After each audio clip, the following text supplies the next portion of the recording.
시 또한 잘 극복해가는 모두가 되기를 바라면서 오늘 주시는 말씀, 나의 가는 길입니다. 이번 예수 믿는 사람들에게 있어서 복, 그러니까 모든 예수 믿는 사람들이 소원하는 그런 복, 소원을 모두 갖춘 분이라고 볼 수가 있습니다. 욥기서 1장 1절에 보면 우스 땅에 욥이라는 사람이 있는데 그는 온전하고 정직하여 하나님을 경외하며 악에서 떠난 자더라, 이렇게 소개하면서 욥기서는 시작이 됩니다. 그에게는 10 자녀가 있었습니다. 아들이 7이요 딸이 3이요 그리고 재산도 많았습니다. 양이 7천이요 낙타가 3천이요 소가 500이요 암나귀가 500이요 종도 많이 있다, 이렇게 소개하면서 그는 특별히 잔치를 한 후에는 그 자녀들을 위해서 한 사람 한 사람 번제를 드리면서 혹시나 잔치 후에 잔치 중에 하나님 앞에 누를 끼친 것이 없는가 돌아보면서 죄를 회개하는, 하나님을 철저하게 섬기고 경유하는 자의 모습을 우리에게 보여주십니다. 사탄 앞에서 하나님께서 자랑할 만한 그러한 믿음의 소유자 의인이었습니다. 그런데 대개 재산이 많은 사람들은 하나님을 잘 섬기고 믿음을 갖기란 쉽지가 않습니다. 그럼에도 불구하고 욥은 믿음이 보통 사람이 아니었습니다. 재산도 많고 형편이 좋았을 뿐만 아니라 하나님의 큰 사랑 안에 거하는 사람이었습니다.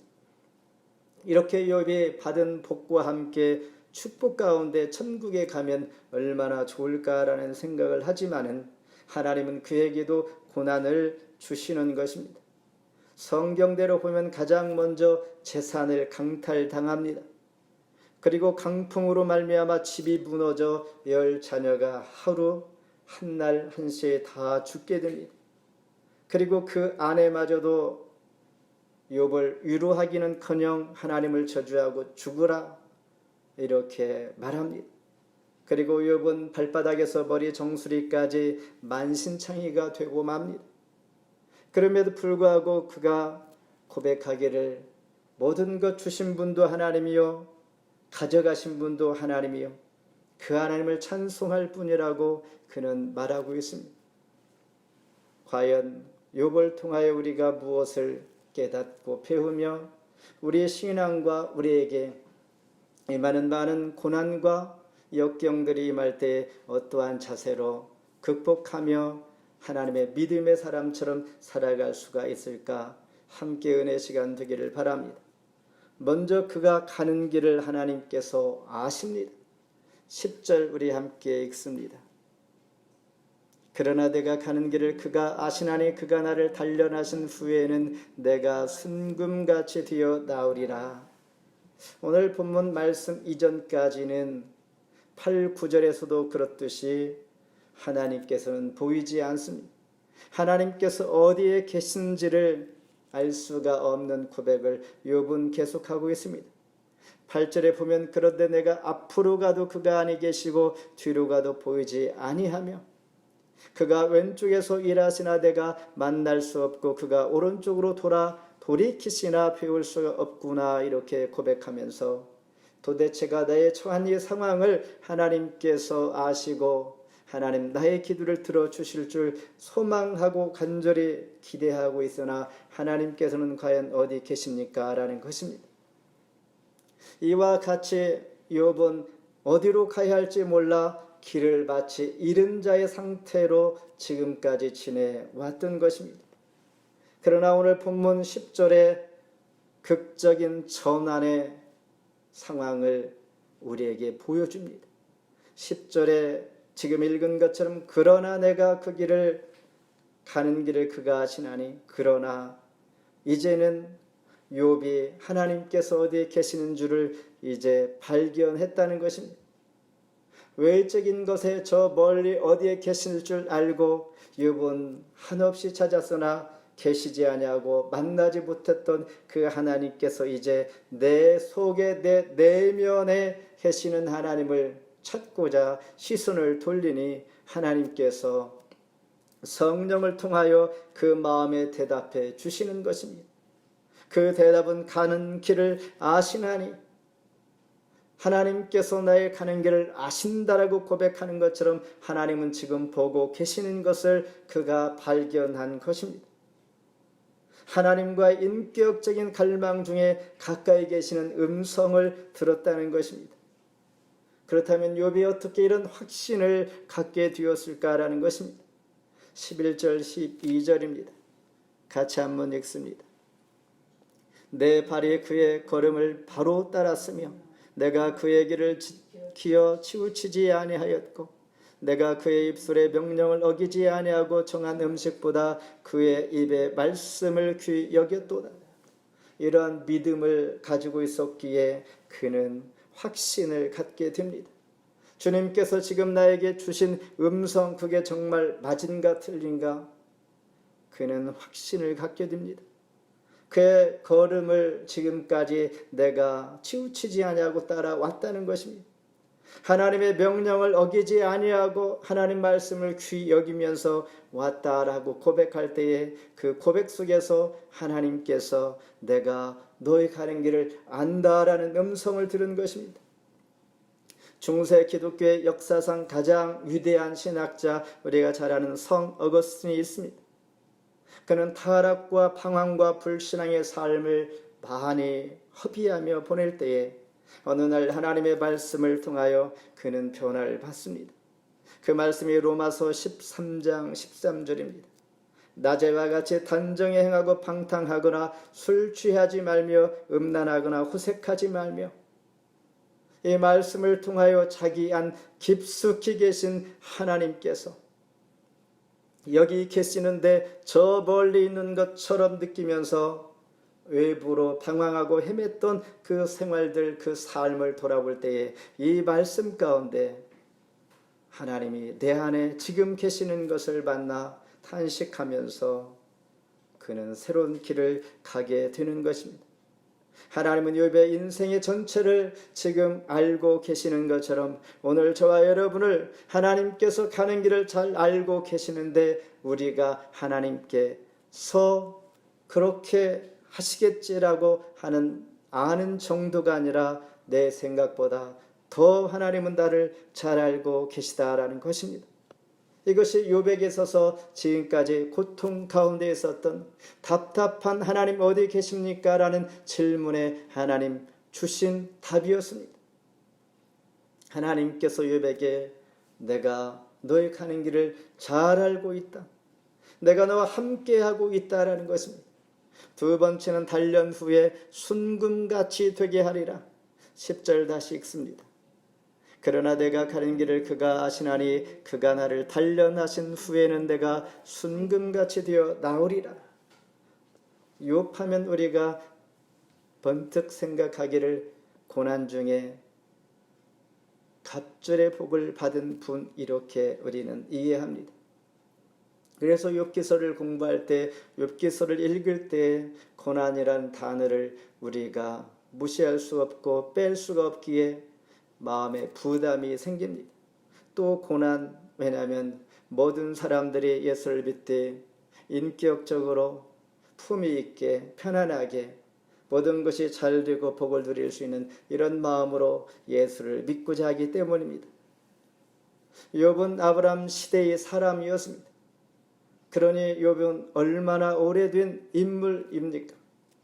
그럼에도 불구하고 욥기서는 현대적 문학적인 표현을 잘 표현하여서 우리가 욥기를 통하여 우리 삶을 생생하게 적용하면서 이해하고 또한 말씀 안에서 이해받을 수가 있게 됩니다. 은혜 받을 수가 있게 되는 것입니다. 욥은 그의 친구 엘리바스를 통하여 정죄함의 공격을 지금 받고 있습니다.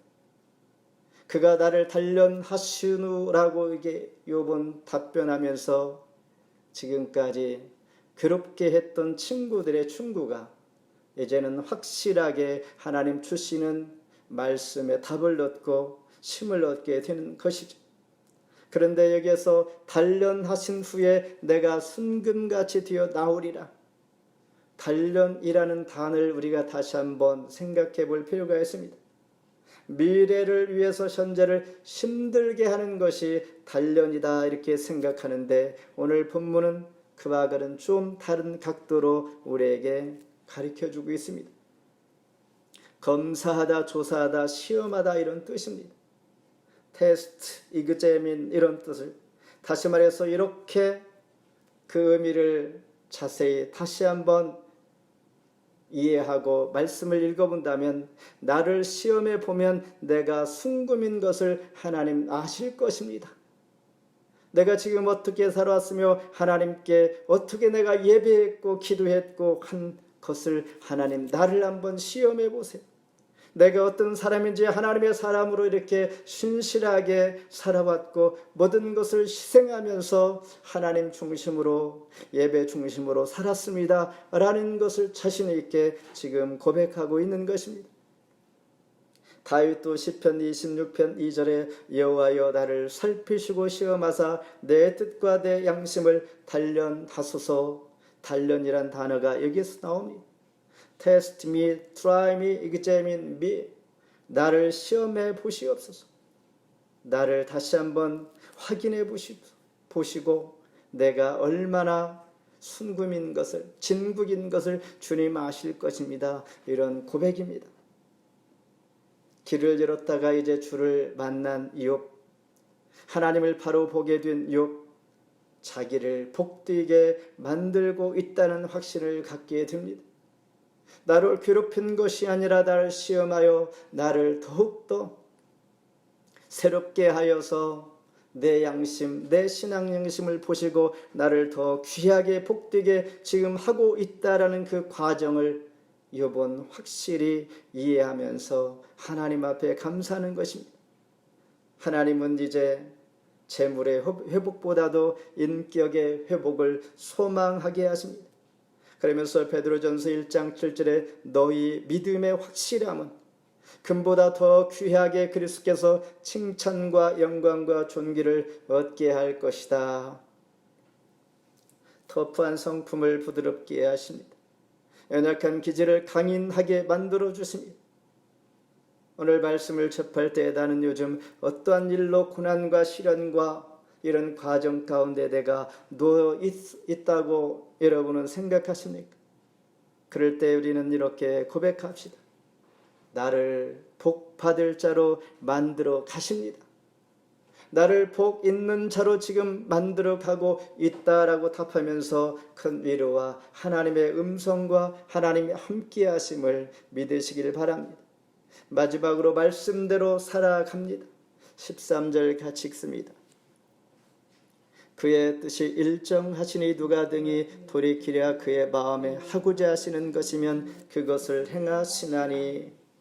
마태복음 4장에 보면 예수님께서 공생이 시작할 때에 광야로 성령의 이끌림 받아서 40일 금식을 하면서 마친 후에 마귀로부터 시험을 받습니다. 그 시험은 세 가지입니다. 예수님께 마귀가 돌들로 떡덩이가 되게 해보라. 40일 동안 금식했으니 얼마나 배고프겠습니까? 배고픈 사람에게 이 말을 할 때 예수님은 그렇지라고 할 수 있을 것입니다. 그때에 예수님은 마귀에게 사람이 떡으로만 살 것이 아니요 주의 말씀으로 살 것이다 라고 시험을 이겨냅니다. 두 번째 시험은 성전 꼭대기에서 한번 뛰어내리라. 하나님의 아들이니까. 그러나 그때에 수많은 사람들이 보고 너를 얼마나 존경하겠는가. 그때에 주님은 마귀에게 주 너의 하나님을 시험하지 말라. 세 번째는 엎드려 내게 절하면 내가 다 주리라. 세상 모든 것을 주리라.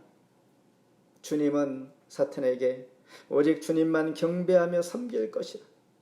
말씀으로 시험을 물리칩니다. 그 말씀, 오늘 욥은 하나님의 말씀 안에서 이제 말씀으로 살아가기를 작정하는 것입니다. 앞서 말한 대로 욥기 1장 1절에 온전하고 정직하여 하나님을 경외하며 악에서 떠난 자가 바로 욥이라고 했습니다. 이렇게 믿음이 좋은 사람은 늘 사탄이 참소하게 되어 있습니다. 너 믿음, 그 믿음 가지고 밥 먹여주니 할 수도 있고, 구절처럼 까닭없이 주님을 경외한다고, 하나님께서 너에게 복을 주셨으니까 너희가 예배하고 하나님을 찬송하지, 너희 인생이 잘못 꼬였다면 너희가 정말 하나님을 경외할 수 있어 라고 하는 사탄이 참소합니다. 또 너의 몸에 종기가 생겨도 너 정말 예배할 수가 있어? 너 온몸의 발끝에서 머리 정수리까지 기와장으로 박박 긁어야 시원한 그런 피부병이 걸려 있음에도 불구하고 너희가 정말 하나님 예배할 수 있어? 라고 합니다. 대부분 사람들은 이런 상황에 오면 포기할 것입니다. 하나님을 찾지도 않을 것입니다. 오히려 원망할 수도 있습니다. 이렇게 사탄은 참수합니다. 그때에 욥은 12절에 이렇게 말합니다. 내가 그의 입술의 명령을 어기지 아니하고 정한 음식보다 그의 입의 말씀을 귀히 여겼도다. 이런 고백, 이런 삶을, 부끄럼 없는 하나님 앞에 삶을 살아왔다라는 것입니다. 이제는 욥은 하나님의 말씀이 불송이보다도 더 달년 후에는 말씀의 맛을 이제 알았고 말씀에 순종하는 자가 더 되었다라고 합니다.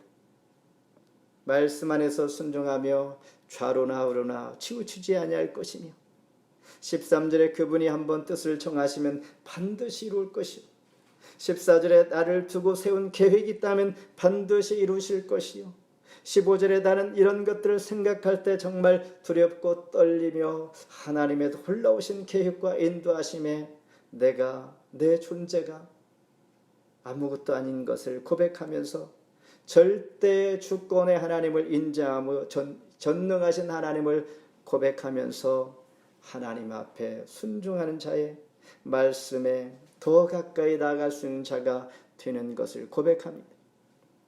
인간은 욕망의 존재입니다. 욕망을 채우기 위해서 목표를 향하여 달려갈 때 조금도 부족하면 불평하고 불만족하게 되어 있습니다. 결국은 인간을 만족시킬 수 있는 것은 없습니다. 더 채워야 합니다. 더 가져야 합니다. 더 많은 것을 소유해야만 되는 것입니다. 결국은 욕망으로 인하여 인간은 불평과 원망할 수밖에 없습니다. 문제는 무엇입니까? 영적인 욕망도 또한 정신적인 욕망도 더 많이 배우고 더 인격적이고 더 지적이고 이런 것도 우리에게 욕망입니다. 그리고 영적인 욕망은 주 안에서 하나님의 사랑받는 믿음으로 살아가는, 인정받는 그런 존재인 것을 내가 확인하고 싶어하는 것이죠. 이보다 더 중요한 것은 무엇인가? 바로 개인적인 디펜세이션, 하나님께서 지금 나에게 주신 이 상황, 하나님 목표를 정금같이 되어 나오리라 말씀하셨는데 기뻐하면서 따라갈 것인가? 불평하면서 따라갈 것인가? 원망하면서 따라갈 것인가? 이 생각, 이 결정을 내가 해야 한다라는 것입니다. 기쁨으로 따라가는 자는 하나님의 목표를 이룰 것이요, 불평하면서 원망하면서 마지못해서 갈 때에는 또 그것이 반복이 된다라는 것입니다. 결국 나 자신의 생각을 새롭게 해야만이 욥이 지금 고백한 것처럼 하나님께서 나의 가는 길을 아시며 정금같이 나오게 하시리라 단련하신 후에 말씀을 맺습니다. 요셉은 어릴 적에 그의 미래를 꿈으로 하나님 보여주셨습니다. 야곱도 하나님께서 보여주시기를 태어날 때 큰 자가 어린 자를 섬길 것이요, 이 말은 야곱의 형 에서가 야곱을 섬길 것이라는 것입니다. 아브라함을 통해서 시브리 민족이 애굽의 종이 되었을 때 400년 만에 종살이를 바치고 나올 것이다. 그리고 이스라엘 백성들이 바벨론 포로가 되어서 70년 후에 다시 돌아올 것이다. 하나님 이렇게 약속해 주십니다. 하나님의 예정입니다. 하나님의 계획은 변함이 없다라는 것을 앞에 말씀드렸듯이, 그러므로 우리는 하나님의 예정과 계획 가운데 주님의 주권을 인정하면서 주님의 결을 따라 우리가 살아가야 합니다. 누구나 미래에 대한 아름다운 행운의 꿈을 꿉니다. 그러나 시간이 지날수록 그 꿈이 장밋빛보다도 불확실한 일들이 더 많아진다는 것을 우리는 잊지 말아야 합니다. 이 일을 잘 해결하면 더 좋은 행복한 일 많아지겠지. 아닙니다. 그러나 우리는 어디에서 위로와 만족을 얻을 수 있을까? 하나님 안에서.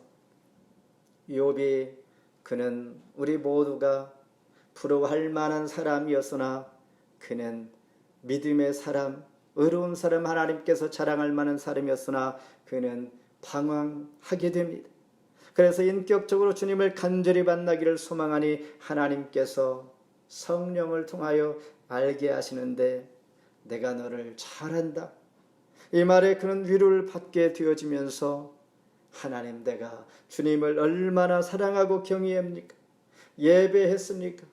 그러므로 우리는 하나님을 늘 경외하며 예배하는 자, 칭찬을 받는 자로 살아가야 합니다. 그래야만이 나를 더 복되게 하실 줄 믿습니다. 지금은 아무것도 아닌데 앞으로 그렇게 될 줄 믿습니다. 이 말이 맞지 않는 것이죠. 한번 뜻을 정하면 반드시 이루시는 하나님의 주권적인 능력, 이제 주님을 기뻐하며 따라가겠다는 나의 인생, 나의 생각을 돌이켜서 새롭게 하는 것, 결국 나에게 달려 있다라는 것입니다. 나의 가는 길 주님께서 정한 때, 정한 시간, 정한 방법으로 인도해 주신 것을 확신하면서 큰 위로와 소망을 가지고 시편 121편 3절에 여호와께서 너를 실족하지 아니하게 하시며 너를 지키시는 자가 졸지 아니하시리로다.